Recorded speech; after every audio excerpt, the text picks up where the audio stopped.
नमस्कार, मिसन दर्पणमा स्वागत छ। अब आज दिनभरका खबरहरू। सिराहाको लहानमा डाकु औषध नियन्त्रण ब्युरोको टोलीले गोली प्रहार गरी 6 जनालाई नियन्त्रणमा लिएको छ। लहान नगरपालिका 3 स्थित हस्पिटल चोकमा लागु औषध कारोबारीलाई पक्राउ गर्ने क्रममा प्रहरीले गोली चलाएको हो। प्रहरीको गोली लागेर एक नेपाली र एक भारतीय नागरिक घाइते भएका छन्। उनीहरूलाई उपचारका लागि स्थानीय अस्पताल लगिएको छ। काठमाडौँको कोटेश्वर स्थित लागु औषध नियन्त्रण ब्युरोबाट खटिएको विशेष टोलीले पक्राउ गर्ने क्रममा प्रतिरोध भएपछि गोली चलाउनु परेको जनाएको छ। नेकपा एमालेका अध्यक्ष केपी शर्मा ओलीले भदौ 23 र 24 गतेको जेएनजी आन्दोलनलाई नेपालको इतिहासकै सबैभन्दा ध्वंसात्मक आन्दोलन भएको बताउनु भएको छ। काठमाडौँमा आयोजित एक कार्यक्रमलाई सम्बोधन गर्दै ओलीले तत्कालीन माओवादी आन्दोलनभन्दा पनि जेएनजी आन्दोलन बढी हिंसात्मक भएको दावी गर्नु भएको छ। उहाँले हिंसात्मक बाटो अपनाएर सत्ता कब्जा गरिएको आरोप समेत लगाउनु भएको छ। नेपालबाट हुने अदुवा निर्यातले गत आर्थिक वर्ष 2082-83 मा ऐतिहासिक वृद्धि हासिल गरेको छ।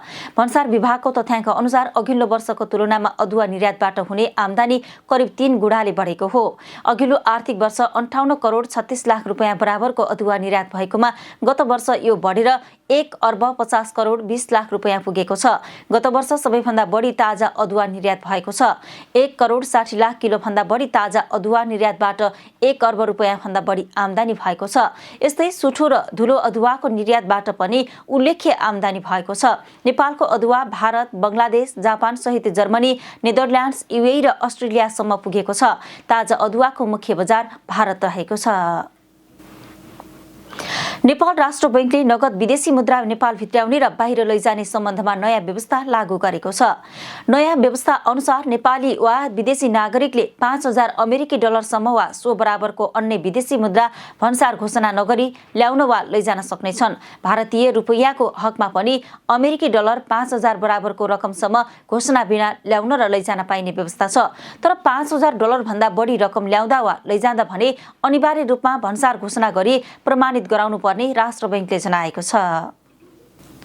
सर्लाहीको बागमती म्युनिसिपल पार्क तथा रिसोर्ट निर्माणमा भ्रष्टाचार गरेको आरोपमा अख्तियार दुरुपयोग अनुसन्धान आयोगले मध्य प्रदेशका पूर्व अर्थमन्त्री शैलेन्द्र प्रसाद शाह सहित 7 जना विरुद्ध विशेष अदालतमा भ्रष्टाचार मुद्दा दायर गरेको छ।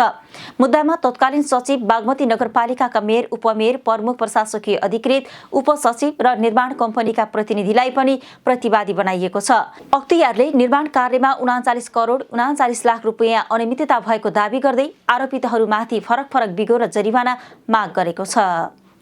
अर्थमन्त्री डाक्टर स्वर्णिम वाग्लेले प्रधानमन्त्री बालेन शाहले आफूलाई विधिपूर्वक काम गर्न र स्पष्ट नतिजा देखाउन निर्देशन दिएको बताउनु भएको छ।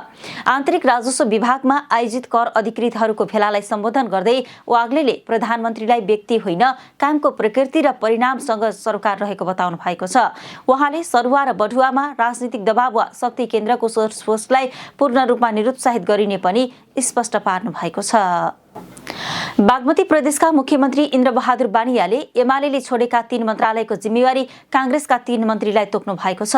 एमालेका मन्त्रीहरूले राजीनामा दिएपछि मुख्यमन्त्री बानियाले प्रदेश प्रमुख दीपक प्रसाद देवकोटा समक्ष नयाँ कार्यविभाजन सिफारिस गर्नु भएको हो। सिफारिस अनुसार बिनु रायमाझीलाई भौतिक पूर्वाधार विकास, सुरेश श्रेष्ठलाई उद्योग पर्यटन, श्रम तथा यातायात तथा उर्मिला नेपाललाई कृषि, पशुपन्छी, वन तथा वातावरण मन्त्रालयको जिम्मेवारी दिइएको छ। शेयर बजार परिसूचक नेप्से आज 14.17 अङ्कले बढेर 2727.72 बिन्दुमा पुगेको छ। लगानी र अन्य बाहेक सबै समूहका उपसूचक घट्दा व्यापार समूह भने करिब 2.5% उकालो लागेको छ। आज 111 कम्पनीको शेयर मूल्य बढ्दा 153 कम्पनीको घटेको छ भने 12 कम्पनीको मूल्य स्थिर रहेको छ। भारतमा राष्ट्रिय योग्यता तथा प्रवेश परीक्षा नीट प्रश्नपत्र चुहावट प्रकरणलाई लिएर विरोध प्रदर्शन चर्किरहेको बेला प्रधानमन्त्री नरेन्द्र मोदीले दोषीलाई छिटो र कडा सजाय दिन फास्ट ट्र्याक अदालत गठन गर्ने घोषणा गर्नु भएको छ। सामाजिक सञ्जाल एक्स मार्फत मोदीले युवाको भविष्य सरकारको सर्वोच्च प्राथमिकता रहेको उल्लेख गर्दै प्रश्नपत्र चुहावटमा संलग्न जोसुकैलाई कानुनी दायरामा ल्याइने बताउनु भएको छ। प्रदर्शनकारीहरूले भने आन्दोलन अन्त्यका लागि 3 प्रमुख माग अघि सार्दै देशभर आन्दोलनलाई निरन्तरता दिएका छन्। र जापानमा आयोजना हुने एसियाली खेलकुद 2026 अन्तर्गत महिला भलिबलतर्फ नेपाल समूह ए मा परेको छ। ड्र अनुसार नेपालसँगै समूह समूहमा आयोजक जापान र इन्डोनेसिया रहेका छन्। प्रतियोगिताको अन्य समूहमा समूह बीमा हङकङ, मलेसिया र ओमान, समूह सीमा थाइल्यान्ड, चाइनिज ताइपेई, किर्गिस्तान र मङ्गोलिया तथा समूह डीमा भियतनाम, दक्षिण कोरिया, हङकङ र कतार रहेका छन्। एसियाली शीर्ष 16 टोलीभित्र रहेको नेपालले प्रतियोगितामा स्थान बनाएको हो। यस्तै पुरुष क्रिकेटतर्फ पनि नेपाल समूह एमा परेको छ। नेपालसँगै उक्त समूहमा अफगानिस्तान र जापान रहेका छन्।